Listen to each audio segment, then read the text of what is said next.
The market square of Thesson Prime was supposed to be safe. That was what Sergeant Marcus Cole kept telling himself as he walked through the crowded streets with his patrol team. The Galactic Council had declared this planet neutral ground. No weapons, no fighting, just trade and diplomacy. Marcus adjusted his peacekeeping uniform and watched the aliens around him. There were tall Velthari with their blue skin and 4 arms, short Grimaki traders with scales that changed color when they haggled. Even a few Solari floated past, their translucent bodies glowing with soft light. And everywhere, there were children. Alien children ran between market stalls, playing games that Marcus did not understand. They laughed in strange sounds and chased each other through the crowds. It reminded him of festivals back on Earth. Different species. Same joy. "Sergeant Cole," his earpiece crackled. "Patrol report." "All clear," Marcus replied. "Just a busy market day." He stopped at a food stall and bought something that looked like a purple fruit. The Grimaki vendor smiled at him, scales turning pink with pleasure at the sale. "Human," the vendor said. "You are far from home." "Aren't we all?" Marcus took a bite. Sweet. Not bad. That was when he saw her. A young Velthari girl stood alone by a fountain. She looked about 8 years old by human standards, though Marcus knew Velthari aged differently. Her blue skin was pale, almost gray. Her 4 arms hung at her sides. She was staring at something in the sky. Marcus followed her gaze.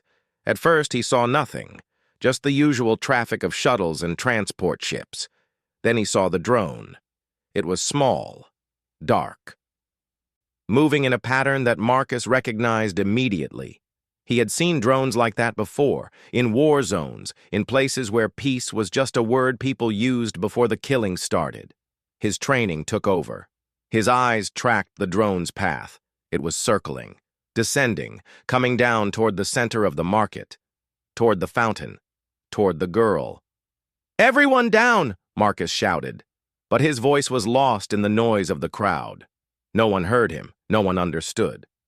The girl turned and looked at him. Her eyes were silver, like mirrors. She did not move. She did not understand the danger.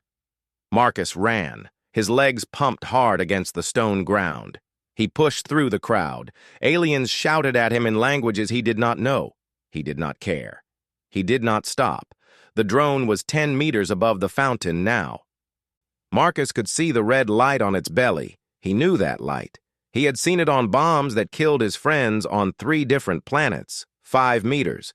The girl just stood there. 3 meters. Marcus dove. His body slammed into the Velthari child just as the world turned white.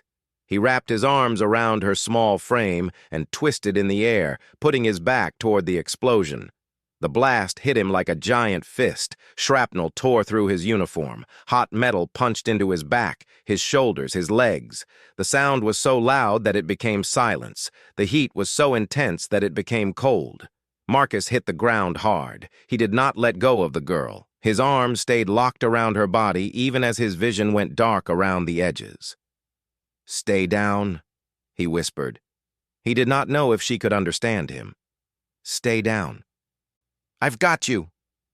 Blood filled his mouth. He could feel it running down his back in hot streams. The shrapnel had gone deep. He could feel pieces of metal grinding against his spine when he breathed. The screaming started.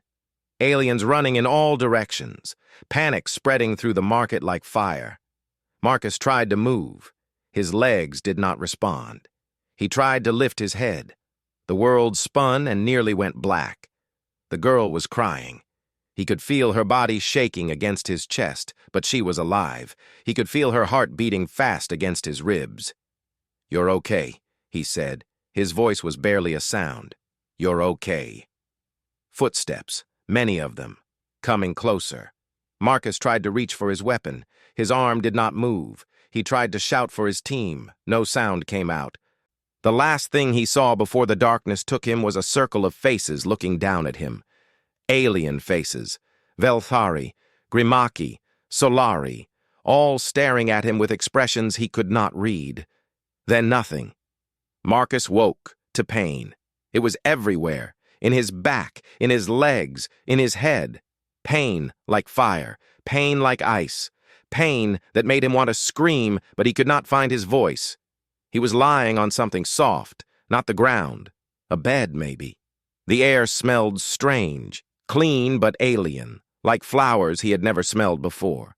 His eyes opened slowly. The light hurt. Everything was blurry at first. Then the shapes became clear. He was in a room. A large room with walls that curved like the inside of a shell. The ceiling glowed with soft blue light. Medical equipment hummed and clicked around him, but it was not human equipment. The shapes were wrong. The sounds were wrong. And he was not alone. There were aliens everywhere. Velthari stood in rows along the walls. Their forearms were crossed over their chests. Their silver eyes watched him without blinking. Grimaki crouched near the door. Their scales were deep blue. Marcus had learned that color meant something serious. Respect, maybe, or fear. Even Solari floated near the ceiling. Their glowing bodies pulsed slowly, watching, waiting. Marcus tried to sit up. Pain exploded through his spine. He fell back with a gasp. "Do not move, human!" The voice came from beside him. Marcus turned his head slowly. A Velthari female stood there. She was tall. Her skin was dark blue, almost purple. She wore robes that marked her as someone important. A leader, maybe, or a healer. "Where am I?" Marcus asked. His voice was rough. It hurt to speak. "You are in the Hall of the Ancestors," the Velthari said. "The most sacred place on Thesson Prime." Marcus blinked. "Why?" The Velthari looked at him for a long moment. Her silver eyes seemed to search his face for something. "Because," she said slowly, "you have done something that we did not believe was possible."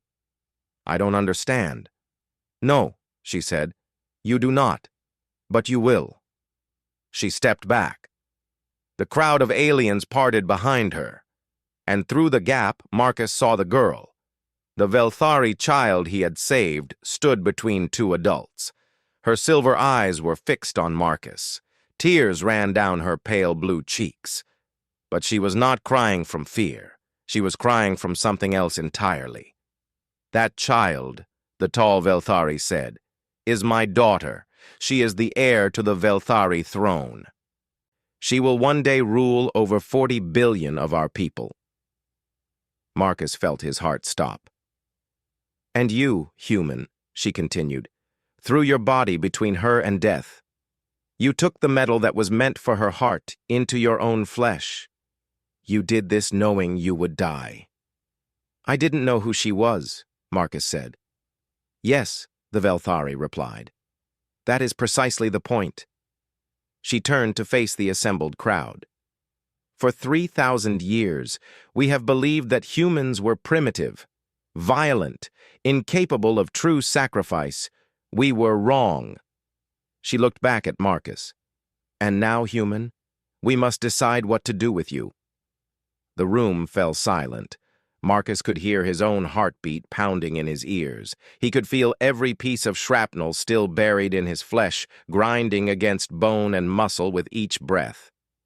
The Velthari leader stood over him. Her name, he would learn later, was High Matriarch Velena. She ruled not just Thesson Prime, but the entire Velthari dominion. 40 billion souls looked to her for guidance, and her daughter had almost died in a market square while buying fruit. "The healers have stabilized your body," Velena said, "but the damage is severe. The shrapnel cannot be removed without killing you. Your human medicine is not advanced enough." Marcus swallowed hard. "How long do I have?" "Hours. Perhaps a day if you do not move." He closed his eyes. He had always known he would die on some alien world far from Earth. He had made peace with that years ago. But he had hoped it would mean something. He had hoped it would matter. Maybe it did. The girl was alive. That had to count for something. "I understand," he said. "Can I contact my family? My team?" "That is not why I told you this," Velena said. Marcus opened his eyes. The matriarch was watching him with an expression he could not read. "We have technology," she continued, "that can save you. It can remove every piece of metal from your body. It can repair the damage to your spine. It can make you whole again." Hope sparked in Marcus's chest, then died just as quickly. "But you won't use it on me," he said, "because I'm human." Velena tilted her head. "You assume much. I've been in the galaxy long enough to know how most species see us. We're the violent ones, the dangerous ones, the ones you don't trust with your advanced technology." "Yes," Velena said. "That is how we have seen you. That is how we have treated you for 300 years since first contact. We have kept you at arm's length. We have denied you access to our knowledge. We have watched you struggle with problems we solved centuries ago." She paused. "And yet when the bomb fell, you did not hesitate. You did not calculate the odds. You did not consider the politics. You simply threw yourself into the fire to save a child you had never met." Marcus said nothing. What was there to say? He had done what any decent person would do. He had seen a kid in danger, and he had moved. That was all. But Velena was not finished. "Do you know why that drone was there, human? Do you know who sent it?" Marcus shook his head. The motion sent pain shooting down his spine. "It was sent by the Dominion of Krath. They are our enemies. They have been our enemies for 2,000 years. That bomb was meant to kill my daughter and start a war that would burn across 100 worlds." The weight of her words settled over Marcus like a heavy blanket. "The Krath have been watching us," Velena continued. "They have been waiting for a moment of weakness. My daughter in a public space with minimal guards was that moment. They thought they had won." She leaned closer to Marcus. "But they did not account for you, a single human soldier on a routine patrol. They did not consider that you would move faster than their calculations predicted. They did not believe that any being would sacrifice themselves for a stranger." "It wasn't a sacrifice," Marcus said. "I was just doing my job." "No," Velena's voice was firm. "Your job was to patrol. Your job was to observe and report. Your job was to call for backup and let the professionals handle the threat. What you did was something else entirely." She straightened up and addressed the room. "I have made a decision. The human will receive our healing technology. He will be made whole." Murmurs rippled through the assembled aliens. Marcus saw Velthari exchange glances. Grimaki scales flickered through colors he did not recognize. Even the Solari pulsed faster in their floating dance. "Matriarch!" One of the Velthari stepped forward. He was old. His blue skin faded to gray. "This is unprecedented. We have never shared this technology with outsiders. The Council will object." "Let them object," Velena said. "I am the matriarch. My word is law in matters of honor debt, and I say this human has earned more than our healing. He has earned our respect." She looked down at Marcus. "But there is something you must understand, human. If we heal you, you will be changed. Our technology does not simply repair, it improves. You will be faster, stronger. Your senses will be sharper. You will live longer than any normal human." Marcus stared at her. "Why would you do that for me?" "Because you have created a debt that cannot be repaid with simple healing. You have saved the future of our people. You have prevented a war that would have killed billions. The least we can do is give you the strength to survive the consequences." "Consequences?" Velena's expression darkened. "The Krath will not accept this failure quietly. They will come for you. They will want to know how their plan was stopped. They will want revenge. I'm just one soldier. You were. Now you are something else. Now you are the human who saved the Velthari princess. Now you are a symbol, and symbols are dangerous things." Marcus thought about her words. He thought about what it would mean to be changed, to be more than human, to be hunted by an enemy he did not know. Then he thought about the girl crying in the market square. He thought about the blood running down his back. He thought about the choice he had made in that split second when the drone descended. He had not hesitated then. He would not hesitate now. "Do it," he said. "Whatever you need to do, I'm ready." Velena nodded. Something like approval flickered in her silver eyes. "Prepare the chamber," she ordered. The Veltari moved with purpose. Equipment was brought forward. Lights shifted from blue to white. The air filled with a humming sound that Marcus felt in his bones. But before they began, the little girl broke free from her guardians. She ran to Marcus's bedside and grabbed his hand with two of her small blue arms. "Thank you," she said in careful accented English. "Thank you for saving me." Marcus looked at her silver eyes. So young, so full of life that would have been extinguished if he had been 1 second slower. "What's your name?" he asked. "Thasara. My name is Thasara." "That's a beautiful name." He squeezed her hands gently. "You're going to be a great leader someday, Thasara. I can tell." Tears spilled down her cheeks again. She leaned forward and pressed her forehead to his hand. It was a Veltari gesture he did not understand, but felt deeply anyway. Then the healers pulled her away. The machines moved into place around Marcus. He felt a cold sensation spread through his body, then warmth, then nothing at all. When he woke again, everything was different. The pain was gone, completely gone, not masked or dulled, but simply absent as if it had never existed. Marcus sat up. The motion was easy, natural. His body responded instantly, smoothly, without hesitation or strain. He looked at his hands. They looked the same. Human hands with human skin. But something was different underneath. He could feel it. Power coiled in his muscles. Energy humming in his blood. He could hear things he should not hear. Conversations in rooms far away. The heartbeats of guards outside his door. The electrical pulse of machines throughout the building. He could see things he should not see. Details in shadows. Colors beyond the normal spectrum. The heat signatures of living beings through walls. The process is complete. Velena stood in the doorway. She was watching him with an expression that mixed curiosity and caution. "How do you feel?" Marcus stood. His legs were solid, strong. He felt like he could run for days without getting tired. He felt like he could punch through walls. "I feel amazing," he said, "but I also feel strange, like I'm not entirely me anymore." "You are still you," Velena said. "We did not change who you are. We simply unlocked what you could become.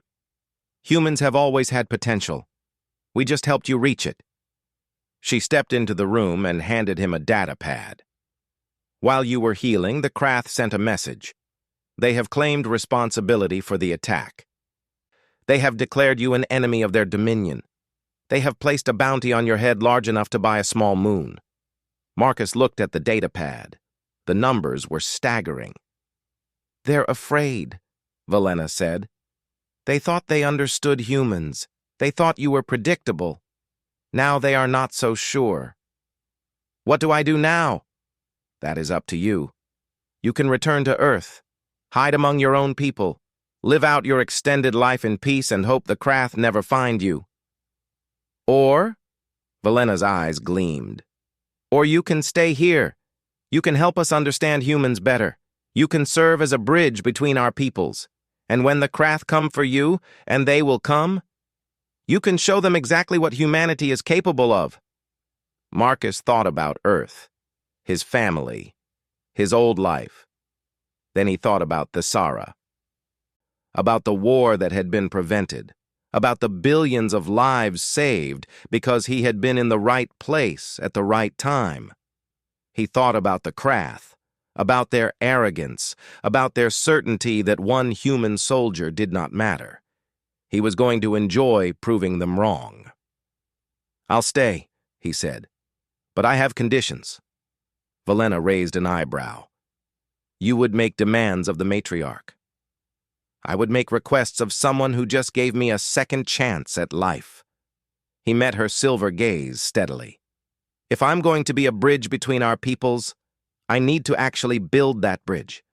I need access, information, the ability to show other humans that there's more to the galaxy than suspicion and fear. Velena studied him for a long moment. Then she smiled. It was a small smile, barely visible, but it transformed her face. Perhaps, she said, we have underestimated humans in more ways than one. She turned toward the door. Come, Sergeant Cole. There is much work to do, and I believe the Krath are about to learn a very painful lesson about the species they have chosen as their enemy. Marcus followed her out of the healing chamber and into a galaxy that would never see humanity the same way again. 6 months passed. Marcus Cole was no longer just a sergeant. He was an ambassador without the title, a warrior without a war, a symbol without asking to be one. He lived in the Veltari capital now, a city of spiraling towers and floating gardens that made Earth's greatest cities look like children's toys. Every day he met with diplomats and generals. Every day he answered questions about humanity. Every day he felt the weight of being the first human to truly earn alien trust, and every day he trained with his new body. The Veltari had not lied. He was faster now, stronger. His reflexes operated at speeds that should have been impossible. He could run for hours without fatigue. He could see in darkness. He could hear whispers from rooms away. But more than that, he could fight. The Veltari martial arts were ancient, complex, designed for beings with 4 arms and different joints.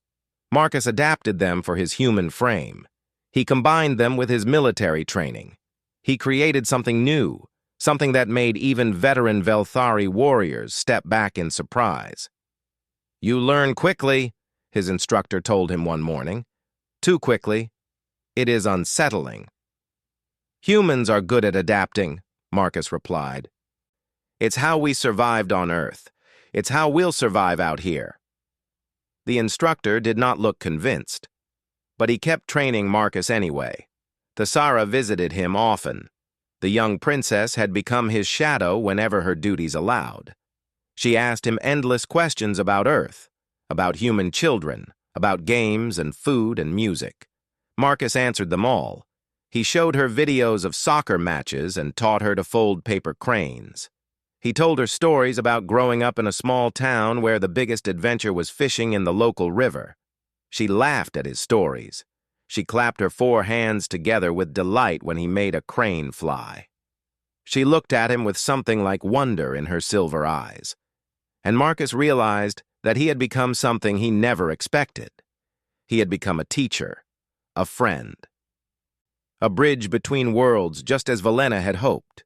But bridges attract enemies, and the Krath had not forgotten. The attack came on a night when the twin moons of Thesson Prime hung low in the sky. Marcus was walking through the palace gardens with Thesara when his enhanced ears caught a sound that did not belong. A faint humming, high-pitched, coming from multiple directions, drones, at least a dozen of them, converging on their position. Thesara, get down! Marcus pushed her behind a stone fountain and scanned the sky. The drones were visible now, black shapes against the purple night, moving fast. His new instincts kicked in. Time seemed to slow. He calculated trajectories, angles, impact points. The drones were not carrying explosives this time. They were carrying something else. Needle-thin projectiles designed for precision, assassination tools. They were going for the princess again. Marcus moved. He grabbed a decorative spear from a nearby statue and hurled it at the lead drone. His enhanced muscles sent it flying like a missile. The drone exploded in a shower of sparks. The others scattered. They regrouped. They adjusted their targeting. Marcus did not give them time. He ran, not away from the drones but toward them. He jumped onto a garden wall and launched himself into the air. His hand caught the nearest drone and crushed it like a tin can. He used the momentum to flip toward another and drove his elbow through its core. 3 down, 9 to go. The remaining drones fired. Marcus twisted in midair. Needles missed him by millimeters. He landed on a floating garden platform and grabbed another drone as it swooped past. He threw it into 2 others. All 3 went down in flames. 6 left. They were adapting now, spreading out, making themselves harder to hit. These were not simple machines. They were being controlled by someone smart, someone who was learning from each mistake. Marcus smiled. Good, he was learning too. He grabbed a metal rod from a broken railing and threw it like a javelin. It punched through 1 drone and kept going. 2 more drones exploded when they tried to dodge and collided with each other. 3 left. These 3 pulled back. They hovered at a distance and scanned Marcus with red lights. They were communicating with their controller, receiving new orders. Marcus waited. His body was barely breathing hard. His heart rate was steady. He felt alive in a way he had never felt before. The drones made their decision. They stopped targeting Marcus. They turned toward the fountain where Thesara was hiding. If they could not kill him, they would kill her. Marcus did not think. He acted. He ran toward the fountain. The drones fired. He threw himself into the path of the needles. Pain erupted across his chest and arms. The needles were coated with something. Poison. He could feel it burning through his blood, but his enhanced body was already fighting it, breaking it down, pushing it out. He kept moving. He reached the first drone and ripped it apart with his bare hands. The second drone tried to flee. He jumped and caught it by its tail and slammed it into the ground. The third dove at Thesara. Marcus caught it 6 inches from her face. He crushed it in his fist and let the pieces fall. Then silence. The garden was destroyed. Smoke rose from burning drones. Needles glittered in the grass. And Marcus stood in the middle of it all, chest heaving, blood running from a dozen small wounds. Thesara stared at him with wide eyes. "Are you okay?" she whispered. Marcus looked down at his wounds. They were already closing. The poison was already neutralized. His enhanced body was healing itself in real time. "I'm fine," he said. "Are you hurt?" She shook her head. Then she ran to him and wrapped all 4 arms around his waist. "You saved me again," she said into his chest. "You always save me." Marcus put his hand on her head. He could hear guards shouting in the distance. Help was coming.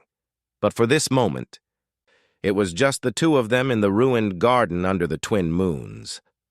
"I always will," he said. "That's a promise." The response to the attack was swift and decisive.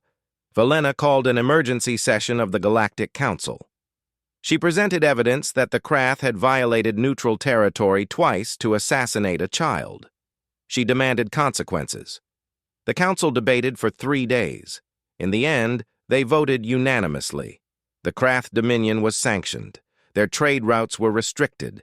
Their military movements were monitored. Their status in the galactic community was diminished. It was not war, but it was close. And throughout the proceedings, Marcus stood at Velena's side. He did not speak. He did not need to. His presence was the statement. A human who had saved Velthari royalty twice. A human who had shown courage beyond what any species expected. A human who proved that Earth's children were more than violent primitives. After the council session, Velena found him alone on a balcony overlooking the city. "You have started something," she said. "Something that cannot be stopped." "I didn't mean to start anything. I just saw a kid in danger." "That is precisely why you started it. The Krath believed humans were incapable of selfless action. They believed your species only cared about your own survival. You proved them wrong. Twice." She stood beside him and looked out at the glowing towers. "Other species are asking about humans now. They want to know if you are all like this. They want to know if they have misjudged your people." Marcus thought about that. He thought about all the humans he had known. The good ones and the bad ones. The heroes and the cowards. "We're not all the same," he said. Some humans would have run from that bomb. Some would have stood and watched. I just happened to be the one who moved. Perhaps, Valena said, or perhaps you showed what humans can be when they are given the chance. Perhaps you showed the potential that was always there. She turned to face him. I am going to recommend to the Council that humanity be granted observer status. It is the first step toward full membership in the galactic community. You will have access to technology and knowledge that has been denied to you for centuries. Marcus stared at her. Because of what I did? Because of what you represent. You are proof that humans are ready. You are proof that we were wrong to fear you. She paused. But this path will not be easy. Many species will oppose it. The Krath will become more aggressive, and you will remain a target. I understand. Do you? You will never be safe again. You will never be anonymous. You will be the face of humanity to the galaxy.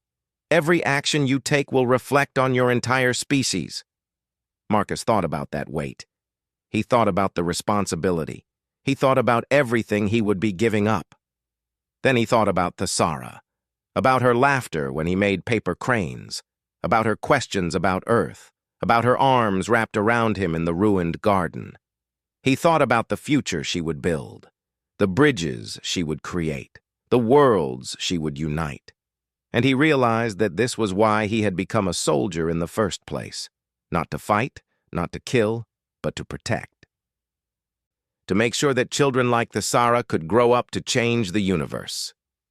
I'll do it, he said. Whatever it takes, I'll carry this. Valena smiled. It was a real smile this time, full and warm. I know you will, Marcus Cole. That is why we chose you. Chose me? The bombing was random. Was it? Her silver eyes gleamed with something mysterious.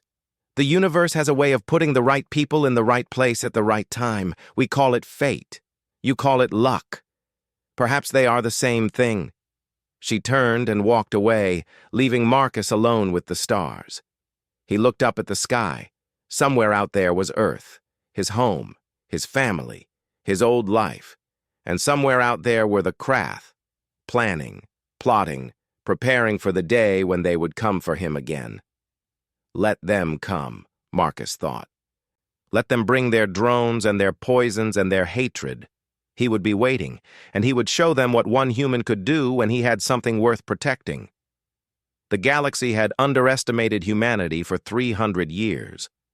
That ended now.